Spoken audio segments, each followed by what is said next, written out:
दोस्तों, क्या आप जानते हैं कि अगर इब्लीस तौबा करेगा तो क्या उसकी तौबा कबूल होगी या नहीं?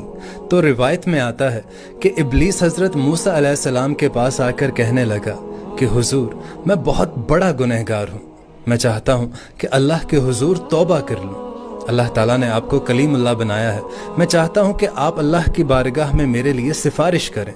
ताकि वो मेरी तौबा कबूल फरमा ले। तो हज़रत मूसा अलैहिस्सलाम ने उसकी ये बात सुनकर उसके लिए दुआ फरमाई, और जब हज़रत मूसा ने दुआ फरमाई तो अल्लाह ताला की तरफ से आवाज़ आई कि मूसा,